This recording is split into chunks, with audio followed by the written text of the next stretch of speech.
दोस्तों अस्सलाम वालेकुम अक मौजूद जी सिंध उम्मीद है तव्हीं सब खुश हूंदा साथी हिकिड़ो बैत आहे जंहिंमें सिंध जी सॼी तारीख़ समायल आहे ऐं सदाईं पढ़ंदो आहियां। मूंखे दोस्त घणा सुञाणींदा इन नाले सां आहिनि खानदानी। हिकिड़ो ॿ दोस्त आहे मूंखे सदाईं लिखंदो आहे खानदानी। जागीरदार ऐं हारी जे पुट जो बहस आहे जेको शाइरी में समायल आहे। उहो कीअं आहे? जागीरदार ऐं पुट खे हारी जो पुट चवे थो, उथोली दा सिंध खां सुजरो पुछूं त खानदानी तूं या मां।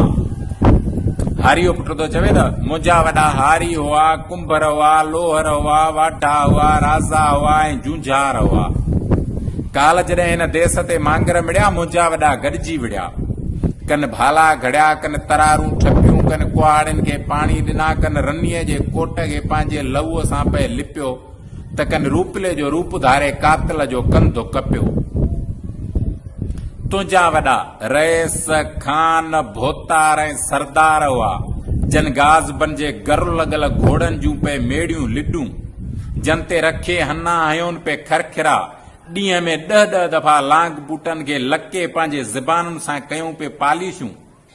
तॾहिं बि मुंहिंजे वरनि खे ताज़ेब ऐं ताज़ीरूं मिलियूं, तुंहिंजे वरनि खे त जसनामा ऐं जागीरूं मिलियूं। तॾहिं तो तूं अॼु भोतार सॾिजी मियां, उथोली दा सिंध खां सुजरो पुछूं त खानदानी तूं या मां। अॼु बि पोड़ो पीउ मुंहिंजो हिक हथ सां हर हलाए, न धरतीअ जो तो सीनो सहकाए विझे। अॼु बि लोहार भाउ मुंहिंजो लोह सां तो लोह जे लहजे में ॻाल्हाए सघे। अॼु बि मिठड़ी माउ मुंहिंजी हिक रिलीअ जे पड़ मथों दी तारनि संदो आसमान लाहे सघे। अॼुकल्ह ओताकुनि ते हलनि पियूं ॻाल्हियूं, तुंहिंजे बि त शादीअ बिना 7-7 सुरेतियूं पालियूं। तूं अलाए कहिड़ीअ मां। उथोली दा सिंध खां सुजरो पुछूं त खानदानी तूं या मां।